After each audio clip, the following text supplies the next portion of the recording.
como es costumbre, revisar la comparación de un año al otro y también vamos a analizar este presupuesto, cómo va relativo o cómo se ve relativo a todo el tema también que se presentó hace un mes relativo a la regla fiscal y el ajuste necesario.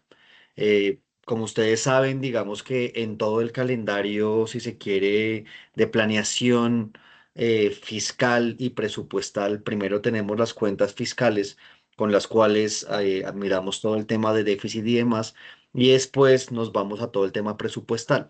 El tema presupuestal, digamos, o por qué tenemos estos dos momentos. El tema presupuestal lo que nos dice es, una vez que el gobierno necesita planear, digamos, su funcionamiento y lo presupuestal lo que nos va a decir es cómo se gasta ese dinero, incluyendo, digamos, la deuda.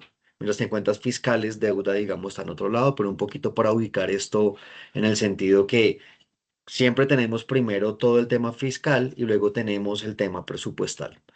Entonces, con este preámbulo, pues vayámonos de una vez a mostrar este informe que se los enviaremos al final. Entonces, en este informe analizaremos el proyecto de presupuesto presentado por el gobierno, evaluando la consistencia de gasto programado con el ajuste fiscal necesario por la activación de de la cláusula de escape de la regla fiscal, ¿no? Entonces, básicamente lo que vamos a hacer es revisar ese presupuesto. Entonces, este presupuesto, digamos, cómo está distribuido, o lo que nos dicen es que el monto al cual ascendería el presupuesto en 2026 asciende a 557 billones de pesos. Esto un poco pues para situarlo, si se quiere, en la conversación, recordemos que esto es el proyecto que inicialmente el Ejecutivo, el gobierno le presenta al Congreso y luego lo que vamos a tener es todo un momento en parte de negociación en el Congreso sobre si este monto, digamos, en dado caso es el que es, y por eso estamos hablando del proyecto del PGN, ¿no? Entonces, esto es lo que le presenta Ministerio de Hacienda al Congreso y sobre eso, digamos, es lo que vamos a discutir. Entonces, ¿cómo se están distribuyendo estos gastos en funcionamiento? Lo que nos dicen es que vamos a tener el 60 y casi 66% del presupuesto se va a ir a funcionamiento. ¿Qué es funcionamiento? Recordemos que funcionamiento es lo que se paga en un periodo de tiempo para, valga la redundancia, que el Estado funcione, ¿no? Luego tenemos que aproximadamente el 16% se va a ir para inversión. Inversión son todos los bienes que, a diferencia de funcionamiento, yo empiezo a pagar para consumir en el futuro. Entonces, inversión, digamos, también tiene un efecto, o se espera que tenga un efecto de ampliar eventualmente la capacidad productiva de un país. En presupuestos anteriores, esta proporción de inversión ascendía a más o menos el 20%. El que sea 16%, un poco sabemos que hemos venido en el contexto en el cual los presupuestos que se habían planteado no se han cumplido y quien se ha venido recortando es la inversión. Y entonces, este tema que la inversión tenga apenas un porcentaje de 16%, de entrada ya está reflejando todo el tema de flexibilidad del gasto, que es una conversación larga que hemos tenido como país. Y como servicio de la deuda, digamos que la cantidad o la proporción que se destina a los 557 billones es 18,4%. Esto es alrededor de 102, perdón, 0,4 billones de pesos. Entonces, así es como se ve la fotografía, digamos, del gobierno el otro año. Y uno, pues siempre se hace la pregunta de esto, qué tan cumplible es, cómo se ve. Para esto, una primera comparación que hacemos es, miremos la comparación entre el PGN inicialmente, perdón, este es el PGN actual, el que tenemos, las apropiaciones vigentes, pero para poder comparar manzanas con manzanas, lo que hacemos es traernos el PGN 2025, lo ajustamos por inflación para que poder comparar peras con peras y ahí sí poder comparar las variaciones que van a haber entre 2025 y 2026. Entonces, esta cifra que ustedes ven de 536 no coincide, si se quiere, con la apropiación vigente hoy en día que ustedes encuentran, pero es porque está ajustada por inflación y lo hacemos realmente para poder tener una comparación de la magnitud de lo que nos están diciendo. Entonces, una vez que uno ajusta por inflación, y si nos vamos acá al total y uno compara la apropiación, digamos, vigente, ajustada por inflación, con la que nos están proponiendo, lo que uno encuentra es que hay una variación porcentual de 3,7%. Es decir, el otro año se planea que el Estado aún crezca en 3,7%. Esto recordemos que parte de lo que se anunció y justo en todo el tema de la cláusula de escape de regla fiscal se hablaba de presupuestos austeros. Es verdad que semánticamente la austeridad uno la puede plantear en muchos escenarios, sin embargo, tener en el proyecto un crecimiento de casi 4%, aún controlando por inflación, pues no da una señal muy clara de austeridad. Entonces, si nos vamos a los diferentes rubros, lo que vamos a encontrar es que funcionamiento va a subir 9%. Recordemos que en funcionamiento y en servicio de la deuda es donde está la mayor parte de la inflexibilidad. Entonces, lo que están diciendo es que funcionamiento aún va a crecer 9%. Servicio de la deuda cae 13% y de alguna forma es una buena noticia. Esto lo que nos quiere decir es, claro, en parte, bueno, el servicio de la deuda, digamos, puede disminuir por dos causas, o porque yo ya he pagado deudas pasadas o porque refinancio a más largos plazos, ¿no? Entonces, hay un poco de verdad en los dos argumentos. Digamos que es buena noticia esta caída de 13% en el sentido que pues va a quedar más dinero como tal para el Estado, pero digamos que hay que ponerle mucha atención a cómo se está refinanciando la deuda y qué plazos estamos teniendo. Porque acá puede pasar lo mismo que un hogar, ¿no? Si yo tengo una deuda y la refinancio a 40 años, pues es verdad que me baja la cuota, eso es servicio de la deuda, pero el que me baje la cuota no quiere decir que yo voy a estar mejor en el tiempo, porque pues voy a estar pagando 40 años en lugar de pronto 20. Entonces, esto es solo una señal simplemente de alerta y de atención para que como sociedad pues estemos muy pendientes de cómo se está manejando la deuda pública. Y lo que se plantea es que inversión aumente un 7%, ¿no? Entonces, esto es un poco como se ve, como menciono relativo a todo el tema de romper la regla fiscal, un crecimiento del presupuesto del 4% no da una señal muy apropiada. Sin embargo, por lo menos para el otro año, servicio de la deuda es un rubro que si se cumple este presupuesto, por fin empezaría a caer. Bueno. Por supuesto, es decir, uno puede partir el funcionamiento del Estado pues en estas divisiones que pues como menciono tienen como esta idea de yo gasto en el presente funcionamiento, invierto para el futuro inversión o estoy pagando, digamos, dinero que tuve que pedir para funcionar en el pasado y es lo que se llama servicio de deuda. Uno puede analizar el gasto de esta forma, pero por el otro lado, por supuesto, yo agarro este dinero pues para funcionar y para gastar. Entonces, por sectores del PGN, un poco este análisis pues siempre lo hemos venido presentando y la idea es justamente mostrar cómo se da esta composición. Entonces, acá tenemos los sectores que vemos, tenemos servicio de la deuda pública, educación, salud y protección social, defensa y policía, trabajo, hacienda, transporte. Entonces, estos son, digamos, los sectores que son 32 en el PGN. Si ustedes entran a los sectores, pues van a ver los ministerios y demás.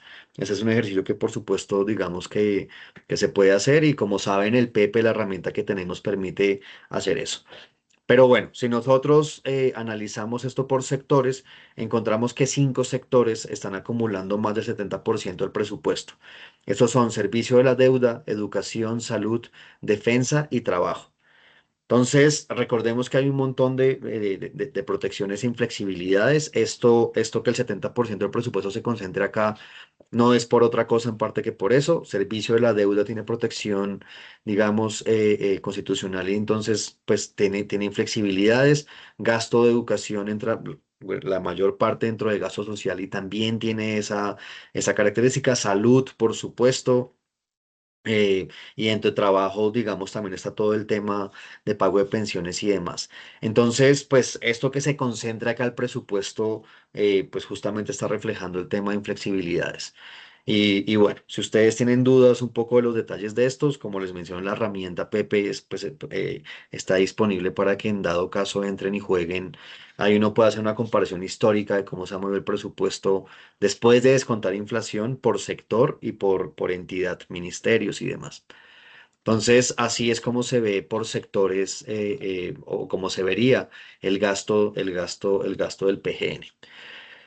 Algo que también, digamos, es usual que hacemos, pues organizamos y hacemos una jerarquía en verde lo que vamos a tener son los que más crecieron, y acá, digamos, algo a mencionar, es que la escala entre lo verde y lo naranja es diferente. Si ustedes se ubican en ubicación 2026, la máxima barra es 88,2 billones de pesos, ¿no? Y también tenemos los sectores con mayor recorte presupuestal. Acá, digamos, las barras, pese a que son parecidas en tamaño, si nos fijamos, el mayor rubro se da justamente en igualdad y equidad, el sector por 12 billones de pesos. Entonces, todo para decir que las barras de la izquierda tienen una magnitud diferente a las barras de la derecha. Entonces, bueno, si nosotros miramos sectores y les vamos a mostrar las variaciones en términos de pesos, y luego las variaciones en términos de proporción, porque las historias son diferentes. Pero entonces lo que encontramos es que el sector que más dinero va a recibir en aumento el otro año va a ser salud, va a crecer 8,2 billones, seguido por educación 6,7, trabajo 5, defensa y policía 4,4, e inclusión y reconciliación es el último de los cinco sectores que consideramos, que sube casi 4%. Por el lado de los sectores donde hay una mayor disminución, encontramos información, el sector de información estadística, este va a disminuir en 0,5, en 0,4 billones. Esto quiere decir un 32% del presupuesto se le va a quitar el otro año a toda esta parte que pues hace parte fundamental de una democracia, conocer datos y demás. Esto se ve inicialmente pues bastante preocupante. Por otro lado, tenemos el sector de igualdad y equidad, también va a disminuir 0,7 billones, esto equivale a un 6%, digamos, no hay, en términos porcentuales no es una variación bastante grande. Tenemos el sector de tecnologías de la información y las comunicaciones, este disminuye 0,8 billones, acá hay una caída significativa, 27%, de alguna forma en porcentaje similar a lo que veíamos en información y estadística. Agricultura y desarrollo también va a disminuir en un 25% el presupuesto de 2026 relativo a 2025. Y también tenemos que el sector vivienda, ciudad y territorio es el quinto donde se presenta la mayor disminución. Entonces tenemos subidas, fíjense nuevamente que pues esto coincide al menos en cuatro de los sectores con lo que teníamos anteriormente. Esto responde a inflexibilidades del gasto fundamentalmente, y pues tenemos otros sectores donde se recorta, donde no se acumulan esas inflexibilidades, donde se presentan una mayor disminución sectorial. Entonces, esto si miramos variaciones por sectores 2025 contra 2026. Y claro, un poco lo que mencionaba es, uno inicialmente se puede preguntar por el monto, cuántos billones, si tenemos esta fotografía que ustedes ven. Pero lo otro que uno se puede preguntar, saben que dentro del estado hay entidades a veces muy pequeñas o sectores muy pequeños, y puede ser que la variación en billones no sea mucho, pero la porcentual sí. Entonces, digamos, en esta ocasión, también solo pues para alimentar el debate, miramos por entidades, cuáles entidades les va a crecer más el presupuesto. Entonces encontramos que a la que más le va a crecer es registraduría, va a crecer 67%. Recordemos que el otro año es un año electoral tanto de Congreso como presidenciales, y pues tiene sentido, por supuesto, que registraduría tenga más presupuesto, y no solo eso, es la que más le crece el presupuesto. También tenemos en términos porcentuales, inclusión social y reconciliación va a crecer 37%, planeación va a crecer 36%, transporte 23%, ciencia, tecnología e innovación. Acá nuevamente nosotros no somos un país que invertimos mucho en esto, sin embargo cualquier movimiento se ve grande, termina siendo el quinto sector al cual más le crecería el presupuesto en un 22%. Por otro lado, si nos vamos, y nuevamente recordemos que acá pues hay una diferencia de valores, por eso le pusimos verde y naranja, pues para como diferenciar que hay una escala y una jerarquía diferente. Entonces, bueno, tenemos unos sectores con un mayor también recorte presupuestal en términos porcentuales. Aquel porcentualmente que se ve más castigado es vivienda, ciudad y territorio, 17%, perdón, de los cinco, el que menos, acá como es disminución, acá vivienda es al que menos le disminuye de los cinco, entonces este disminuye el 17%. Luego vamos a agricultura y desarrollo rural, le disminuye el presupuesto 25%. Después tecnologías de la información, 27%. Información estadística, lo hemos visto antes, disminuye 32%. Y tenemos que, digamos, el sector deporte y recreación es aquel al que más le disminuye el presupuesto y este le disminuye en 33%. Entonces, esto analizando como haciendo un zoom en los diferentes sectores, cómo se ven las variaciones, pues les tenemos la variación tanto en billones como porcentual y un poco para tener una idea de pues qué apuestas está teniendo el país hacia 2026 y cómo se están moviendo los recursos. Entonces, bueno, acá digamos, cuando les compartamos la presentación es simplemente un resumen de lo que les acabo de mencionar. Los aumentos los mencionamos en términos de billones, que es el primer bullet point, y el segundo es en términos porcentuales. Entonces, esto simplemente es un resumen de lo que les acabo de contar. Entonces, bueno, como les mencionaba, pues este PGN, digamos, pues se da en un momento muy particular y se da en el momento en el cual se anunció todo el tema de la cláusula de escape de regla fiscal. Entonces, un poco también lo que queremos hacer, pues a que las cuentas presupuestales y fiscales son diferentes, acá quisimos como si se quiere hacer un análisis de cómo lo presupuestal que nos están presentando con un mes de diferencia hace relación con lo fiscal que nos habían presentado hace un mes. Entonces, en esta parte del documento de la presentación, pues van a encontrar justo como ese enfoque. Entonces, lo primero que hay que mencionar es que lo que nos dijeron hace un mes y lo que nos dijeron y lo que nos dicen hoy es diferente, ¿no? Acá depende uno donde se pare, uno puede decir que es radicalmente diferente o es diferente, pero el punto es que, y lo vamos a ver después, estas diferencias que se den tan grandes en solo un mes es algo que pues no es usual, ¿no?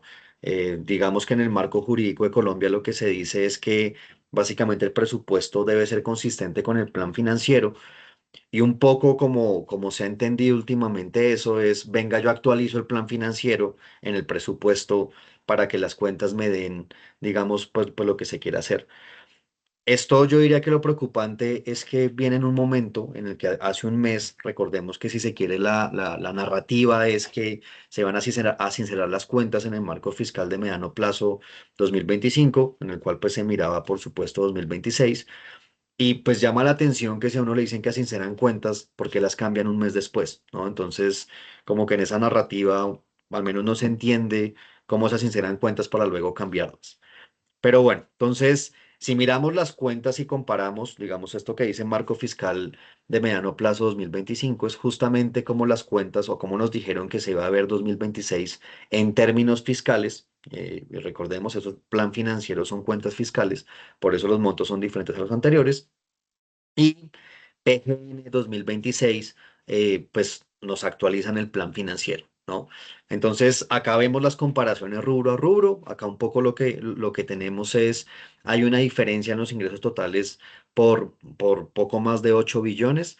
Esos 8 billones sobre todo están siendo explicados por la nueva ley de financiamiento, que como ustedes saben, y nuevamente con un mes de distancia, dicen que necesitan casi 7 billones adicionales. Entonces, pues parte de la diferencia es esto. Y además dicen que va a haber un poco más de 1 billón extra por recursos de capital, ¿no? Entonces, con un mes de diferencia, claro, están aumentando el monto de la ley de financiamiento que aún no conocemos y también recursos de capital está aumentando como tal.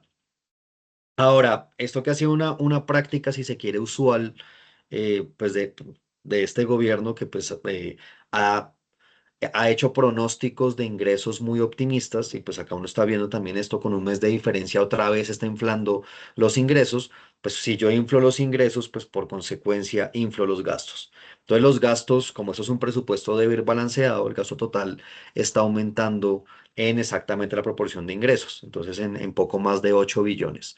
Ahora, si uno se mete, ¿qué es lo que está pasando? Y recordemos que ha habido mucho interés últimamente y mucho anuncio de parte del gobierno por todo el tema de diferente estrategia en el manejo de la deuda y demás. Sí, pero entonces con un mes de diferencia nos dicen que en 2026 vamos a pagar 10 billones menos en intereses. Esto si se quiere, se ve por lo menos inicialmente sospechoso que con un mes de diferencia la estrategia ha sido tan exitosa que pues te plantee una reducción de 10 billones de pesos, además relativo a un pago de intereses de 91 billones. Entonces, este número yo sí, pues para el equipo y para mí en particular también requiere un gran paréntesis, ¿no? Es una diferencia de un mes en el pronóstico del pago de intereses por 10 billones que se ve bastante. Y pues si reduzco pago de intereses para llegar al número, fíjense que lo que está pasando es que nos están anunciando que va a haber un aumento en el gasto primario fiscal de 18 billones de pesos.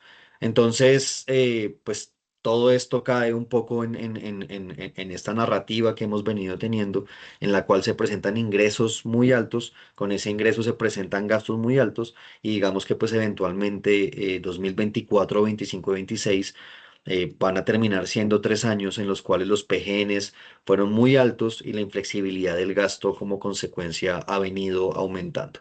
Entonces, esta es la primera señal de alerta que decimos. Con un mes de diferencia, básicamente se inflan las cuentas. Hicimos un análisis de, si se quiere, como con estas, fíjense que acá tenemos ingreso tributario, gasto primario y pago de intereses, ¿no? Porque pues presupuesto, ingreso y gasto tienen que jugar. Y lo que hicimos fue decir, oiga, revisemos cómo se dio esto en el pasado, ¿no? Es decir, teníamos un plan financiero en marco fiscal de mediano plazo, digamos que evidentemente el mundo se mueve, uno actualiza esas cifras marginalmente, probablemente en el pasado y preguntémonos cómo se dio estas diferencias de proyecciones entre ingresos y gastos entre planes financieros del marco fiscal de mediano plazo y PGN. Esto básicamente es decir, venga, miremos cómo el Estado colombiano cambiaba las cifras de un momento a otro. Y esto para darle una escala, pues lo que hicimos fue presentar esta diferencia en proporción al PIB, al Producto Interno Bruto. Entonces, fijémonos que en 2022 y 23, básicamente esa diferencia en un mes, esa diferencia entre junio y julio era pues prácticamente inexistente, no se ve, digamos, las barras. 2024 ya hubo un incremento del gasto primario, pero 2025 y 26 surgen como 2 años en los cuales ha subido la proyección de ingresos tributarios y ha subido la proyección de gasto tributario. Esto nuevamente dentro de una planeación de un país, esto pues reduce la credibilidad, que a uno le digan unas cuentas en un mes y luego al mes siguiente se las cambien en un contexto de incertidumbre y demás, pues sí, no genera credibilidad.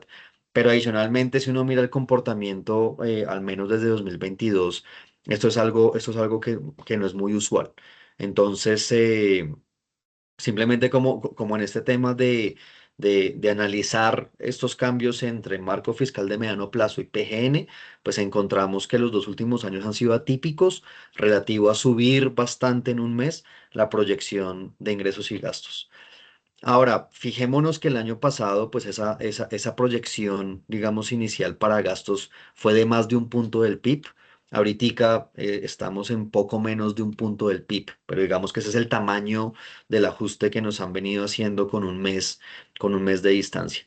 Y nuevamente, esto en el contexto en el cual estamos con una cláusula de escape de la regla fiscal, pues suena preocupante, ¿no? Porque en un mes lo que estamos diciendo es, estamos anunciando que vamos a gastar un punto más del PIB en términos fiscales en 2026. Entonces, esto pues llama la atención y pues recordemos que además subir ese punto del PIB, si bien hay digamos un optimismo tributario pequeño 0,3, está sobre todo sustentado en menor pago de intereses.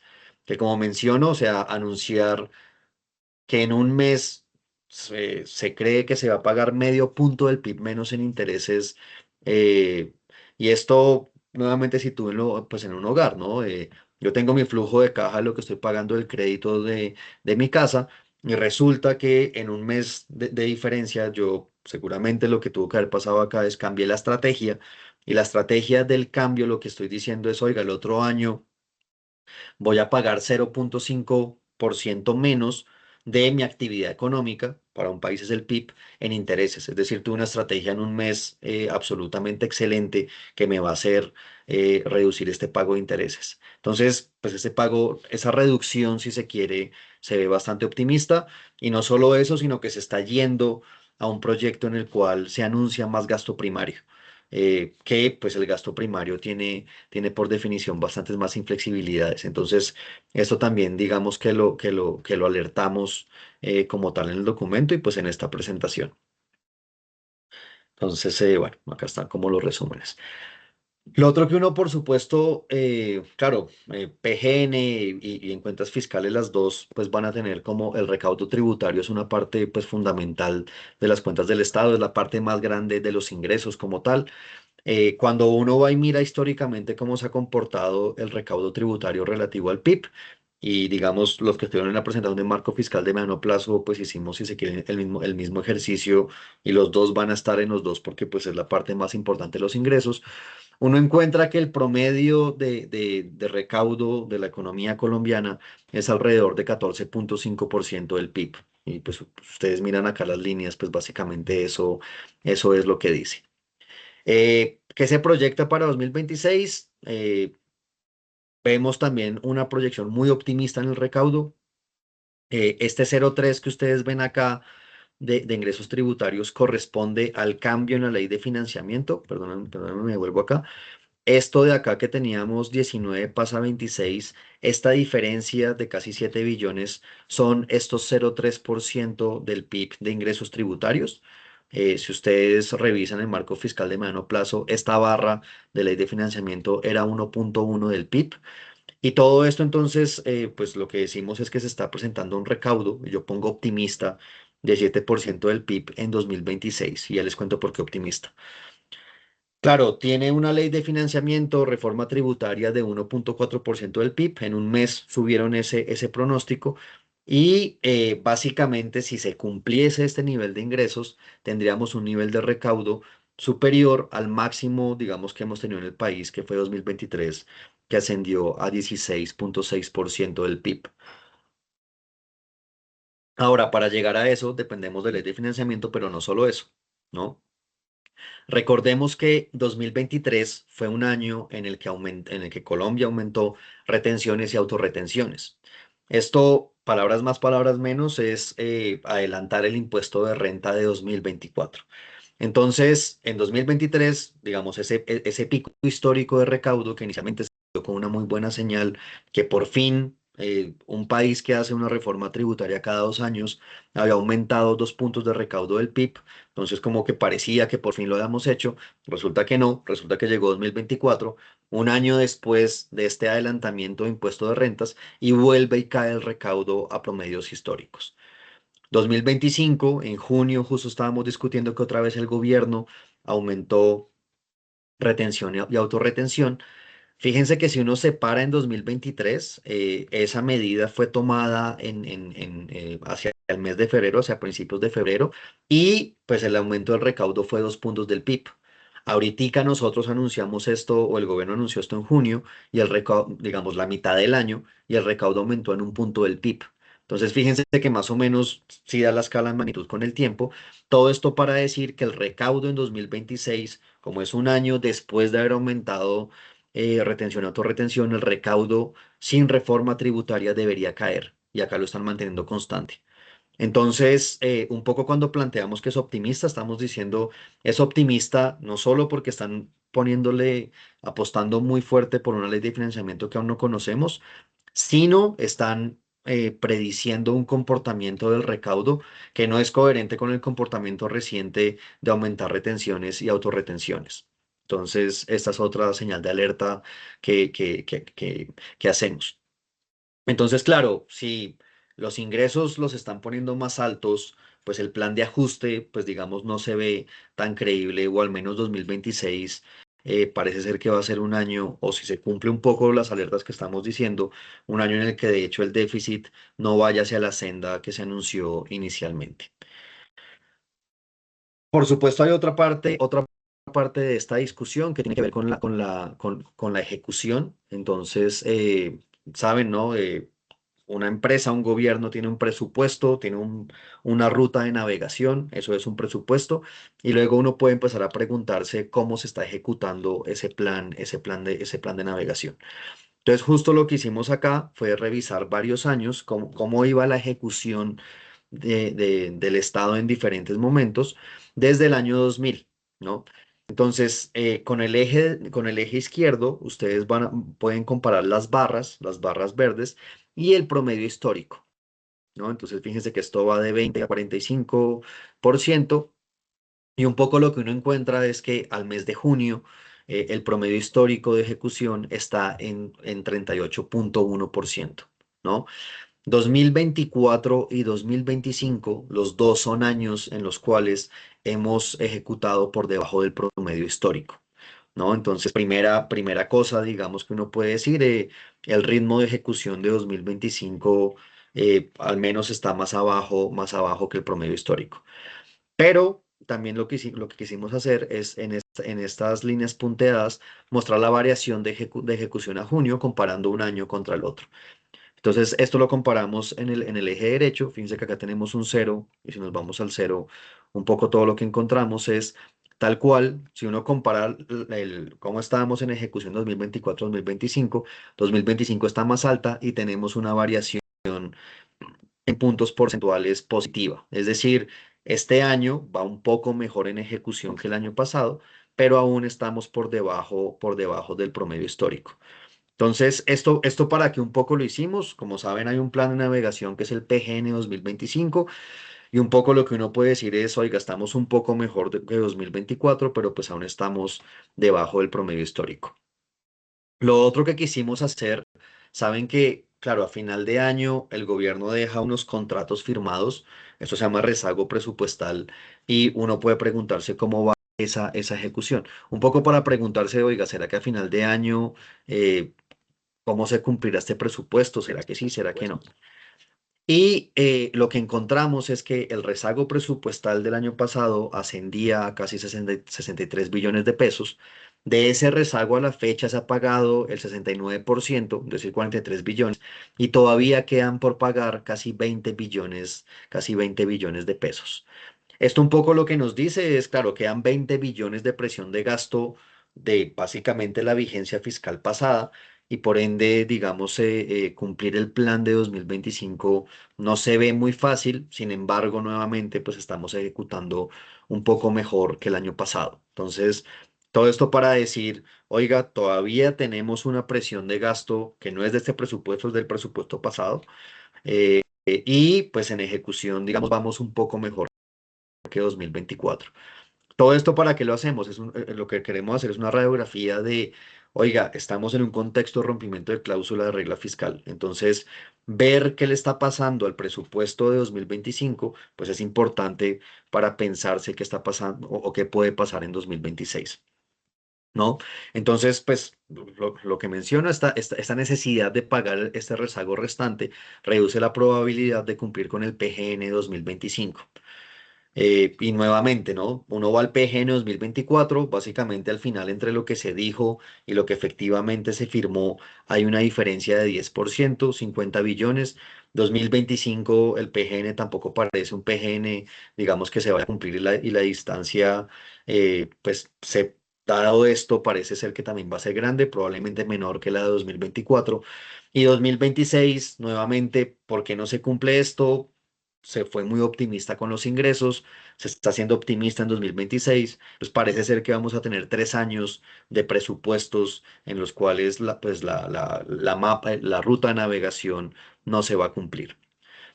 Entonces, pues digamos, hasta acá, si se quiere, está como toda la evaluación completamente de las cifras presupuestales, fiscales y demás para evaluar. Y por supuesto, esto, digamos, el manejo de un país en sus cuentas y demás puede que tenga un eco en cómo nos percibe el país. Dado eso, acá quisimos también presentar cómo se ve Colombia en términos de tasa de interés de bonos soberanos a 10 años relativo a otros países de la región que pueden ser comparables. Entonces, esto lo hicimos con Colombia, México, Chile y Costa Rica. Y esto lo hicimos, bueno, acá hay un typo, acá estamos presentando de 2015 a 2025. En otras palabras, ¿qué es? Claro, Colombia, México, Costa Rica y Chile, todos hacen el mismo ejercicio, digamos que Colombia, tienen unas cuentas fiscales y luego unas cuentas presupuestales. Una vez que yo anuncio el tamaño del déficit fiscal, pues justamente lo que estoy viendo es, oiga, ¿en cuánto me voy a endeudar? Y eso lo meto al presupuesto para ingresos y gastos, poder pagar nómina, puertos, lo que sea que esté haciendo. Entonces, cuando yo digo, oiga, yo necesito deuda, todos los países pues van a mercados internacionales y un poco lo que dicen es, oiga, cómpreme este papel, este bono a 10 años y según como nos ven los mercados, pues se cobran una tasa de interés por esa paciencia, ¿no? Entonces, esto es básicamente lo que estamos diciendo acá.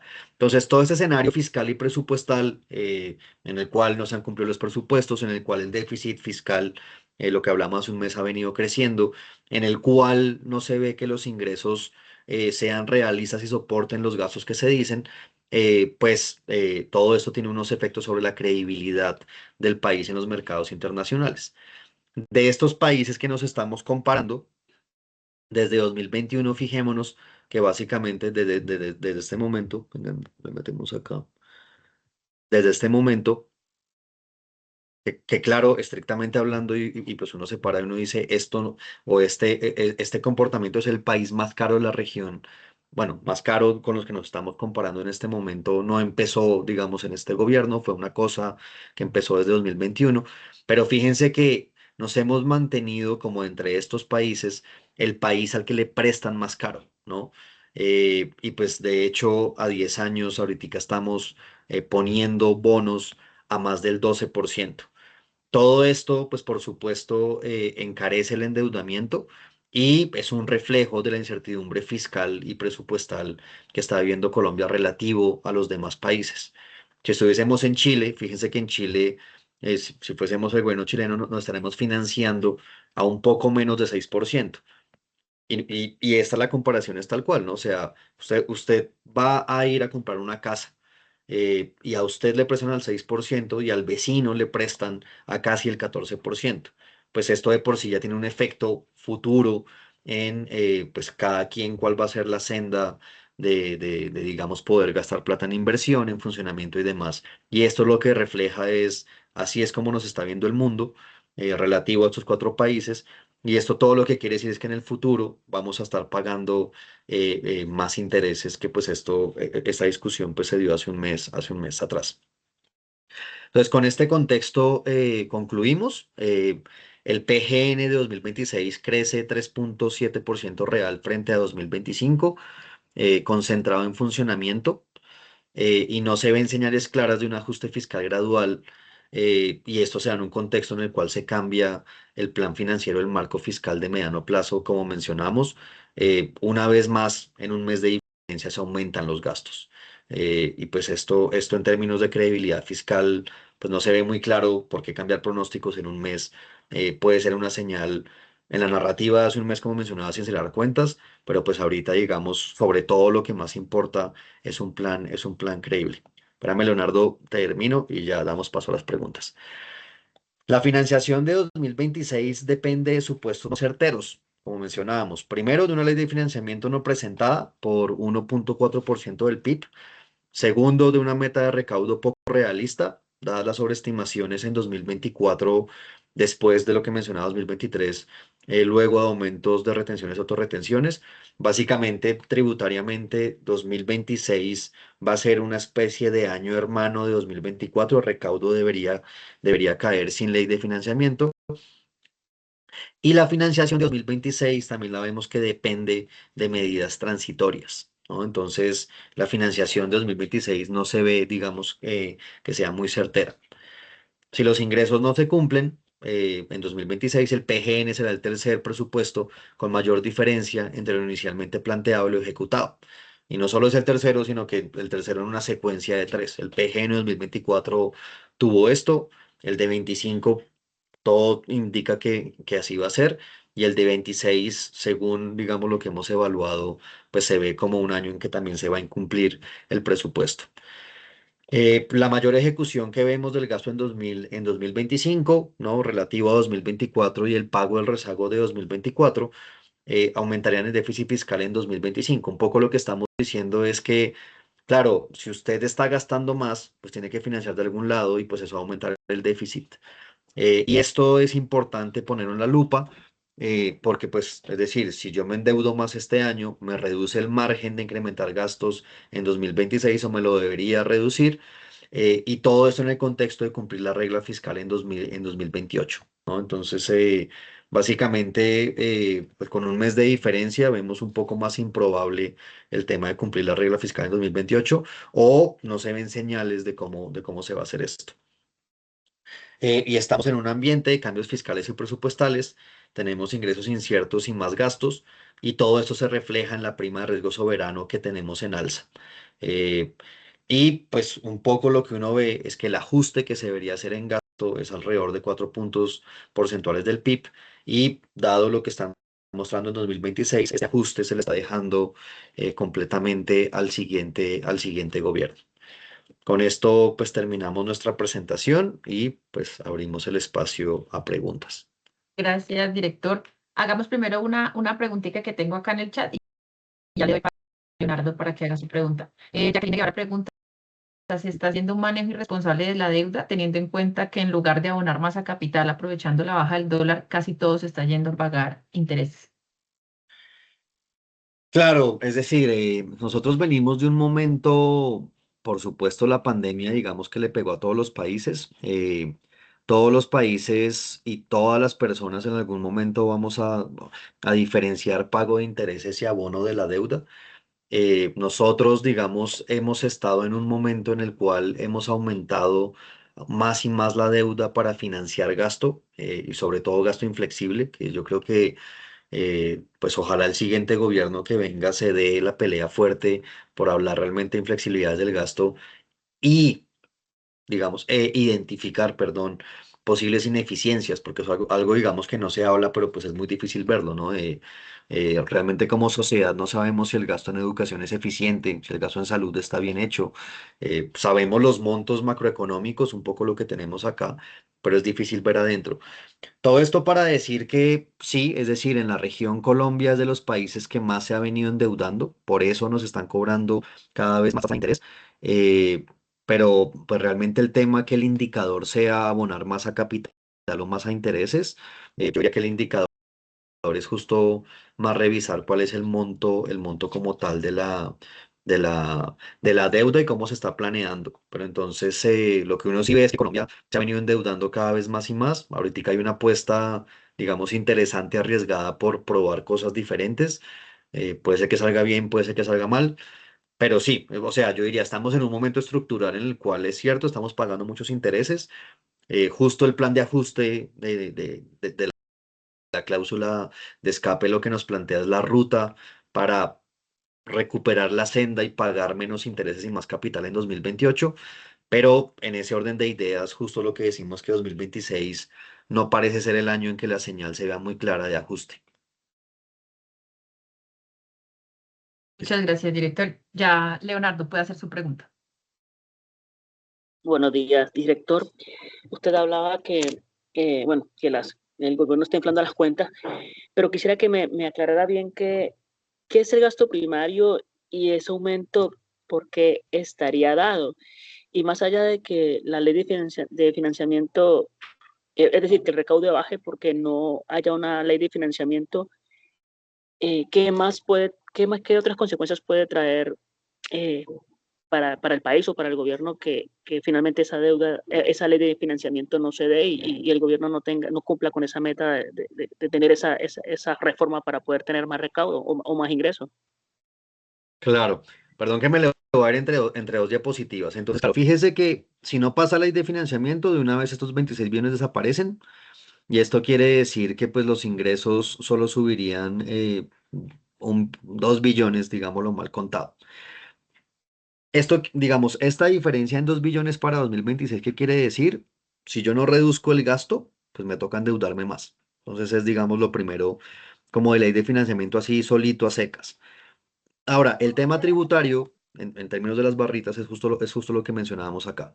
Entonces, no pasa ley de financiamiento, quite este 1.4, pum, se fue. Y si usted, digamos, cogiera o se cumple el tema de autorretenciones, realmente el recaudo 2026 debería estar alrededor de, pongámosle, siendo muy optimistas, así 15%, ¿no? Entonces acá tenemos una diferencia de 0.6, siendo muy optimistas. 0.6 del PIB son más o menos 10 billones. Quiere decir que esto tributario, entonces va a caer acá en 10 billones. Entonces, justo, digamos, lo que pasaría es, y siendo optimistas, tendríamos, de hecho, hay que restarle acá 16 billones y tendría usted entonces que si el gasto es inflexible, o sea, si lo que usted prometió acá en gasto primario es inflexible, tiene que ir por más deuda en 16 billones. Y justamente por eso es que decimos como, oiga, inflar las cuentas y decir que vamos a tener más gasto, y no solo más gasto, sino más gasto primario, pues suena como una cosa en la cual se está metiendo en una camisa de fuerza.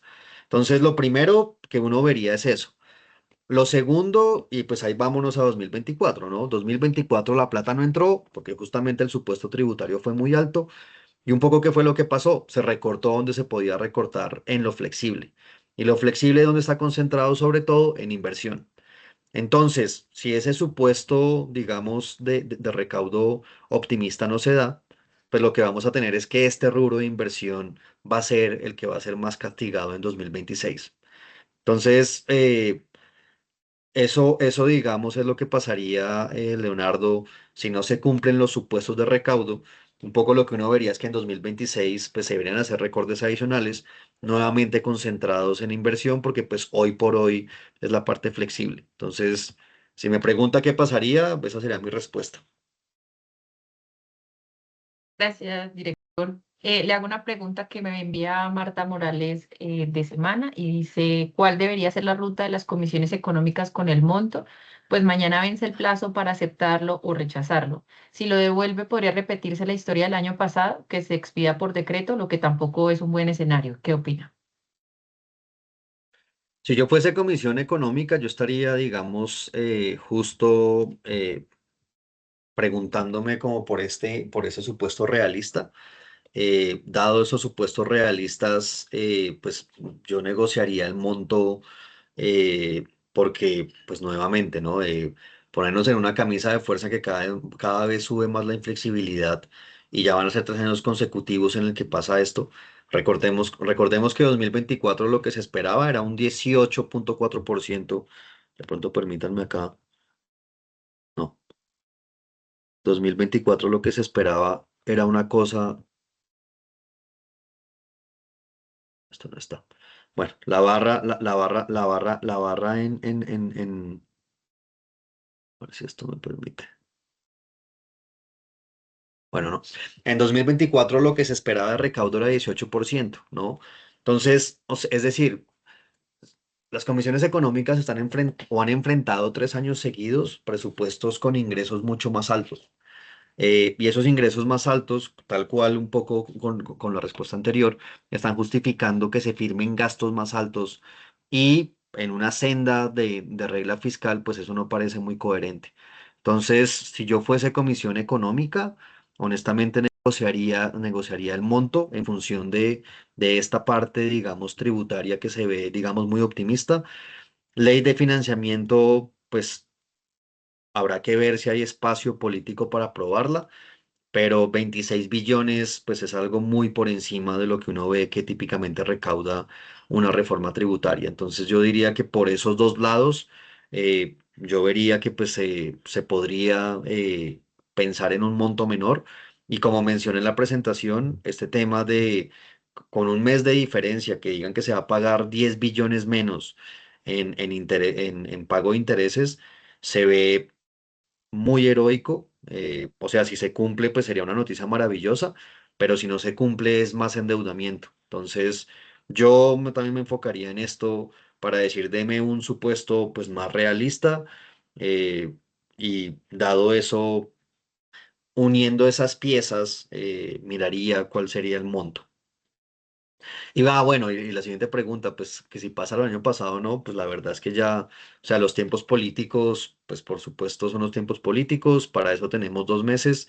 Yo diría que hacer pronósticos sobre eso, pues al menos no es nuestro campo de experticia, entonces pues yo ahí no me atrevería a hacer un pronóstico de si pasaría lo mismo del año pasado. Listo, director, muchas gracias. Para no alargar más la rueda de prensa, si tienen alguna otra pregunta nos la pueden hacer por interno y estaremos respondiéndola a lo largo del día. Les recuerdo que en el chat les dejo el link del Pepe, que es nuestra herramienta para que puedan explorar presupuestos de manera histórica y así puedan alimentar más pues sus informes y lo que estén haciendo con respecto a esto. En un momento les envío la grabación, el informe y el comunicado de prensa para que lo tengan presente y nos vemos en una próxima oportunidad. Muchas gracias por participar. A todos, muchas gracias, muy buen día.